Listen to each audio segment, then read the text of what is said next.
സകല രാജ്യങ്ങളിലേക്കും ക്ഷണപത്രിക എന്നെ നാം അയച്ചു കഴിഞ്ഞതാണ്. വൈകാതെ തന്നെ അതിഥികൾ ഇവിടെ എത്തിച്ചേരും. അങ്ങനെ ഒരു സാഹചര്യത്തിൽ നാം സ്വയംവരത്തിന്റെ ദിവസം എങ്ങനെയാണ് മാറ്റുന്നത്? പ്രതാപൻ, ഇത് വെറും ചൂതുകളിയൊന്നുമല്ല. ഇത് നമ്മുടെ പുത്രിയുടെ ജീവിതത്തിന്റെ കാര്യമാണ്. അവളുടെ ജീവിതം പണയപ്പെടുത്തിയൊരു പരീക്ഷണം നടത്താൻ നമുക്ക് സാധിക്കില്ല. സ്വയംവരത്തിന്റെ നാൾ നാം തന്നെയാണ് പ്രഖ്യാപിച്ചത്. ഇനി സ്വയംവരം മാറ്റിവെക്കുന്ന നാളിനെ കുറിച്ചും നാം തന്നെ പ്രഖ്യാപനം നടത്തണം. നമ്മൾ ക്ഷണിച്ച സകല രാജ്യങ്ങളിലേക്കും ഈ വാർത്ത എത്തിക്കാനുള്ള തയ്യാറെടുപ്പുകൾ നടത്തും.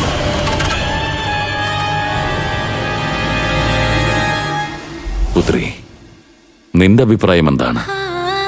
നമുക്ക് ഒരഭിപ്രായം മാത്രമേ ഉള്ളൂ.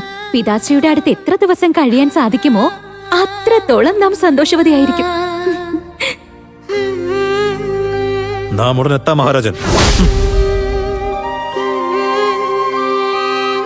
മഹാരാജൻ, നാം പോകുകയാണ്. ഇനി അടുത്ത ശുഭമുഹൂർത്തം ഗണിച്ചു കണ്ടെത്താനുള്ള ശ്രമം നടത്തട്ടെ. അല്ലയോ രാജപുരോഹിത, ഇത്തവണ നമുക്ക് വളരെ നന്നായി ഗണിച്ചു നോക്കേണ്ടതാണ്. അനുമതി നൽകിയാലും മഹാരാജൻ.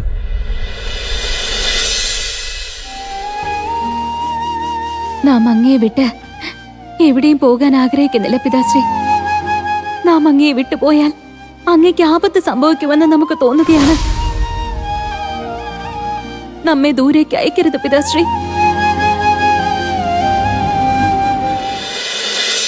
ഖജനാവിലെ വരുമാനം കണക്കാക്കിയിരുന്നു. കൃത്യമായി പറഞ്ഞാൽ 6200 നാണയങ്ങൾ. സൈന്യത്തിന് വേണ്ടി എത്ര ചെലവഴിച്ചു? ശരി മഹാരാജൻ, നാം അതെല്ലാം എഴുതി വെച്ചിട്ടുണ്ട്. എവിടെയാണെന്ന് ഇത് നോക്കിയാലും 1800 നാണയങ്ങൾ. അല്ലല്ല, 731 നാണയങ്ങൾ. ഇതെങ്ങനെയാണ് സംഭവിക്കുന്നത്? ഇത്രയും വലിയ പിഴവ് എങ്ങനെ സംഭവിച്ചു? 731 നാണയങ്ങൾ ചെലവായെങ്കിൽ 1082 നാണയങ്ങൾ എവിടെ?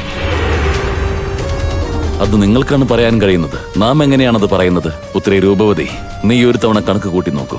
കണക്കിൽ 1082 നാണയങ്ങൾ കുറവ് വരുന്നുണ്ട്. ശരിക്കും കാര്യം എന്താണ്? കണക്കിൽ ഇത്രയും വലിയ പിഴവ് വരാൻ കാരണം? നോക്കൂ മഹാരാജൻ, ഞങ്ങൾക്ക് പോലും ഈ കാര്യം മനസ്സിലാവുന്നില്ല. ഇപ്രകാരം ഇതിനു മുമ്പ് സംഭവിച്ചിട്ടേയില്ല. പിതാശ്രീ, ഇങ്ങനൊരു പിഴവ് ആദ്യമായി സംഭവിച്ചതാണോ?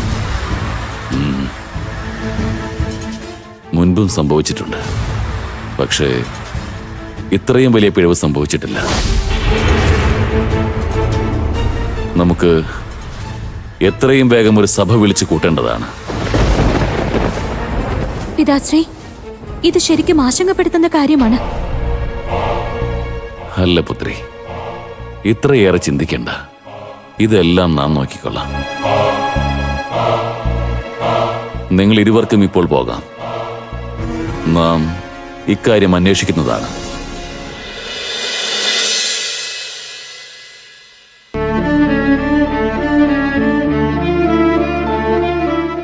മഹാരാജൻ,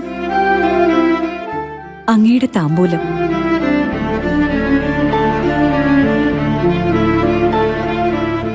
അങ്ങ് ഇത് സ്വീകരിച്ചാലും.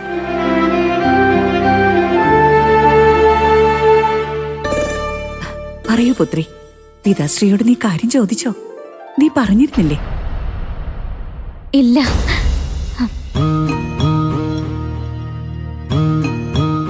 കാര്യം എന്താണ് രൂപവതി? നമ്മോട് എന്താണ് പറയാൻ ആഗ്രഹിക്കുന്നത്?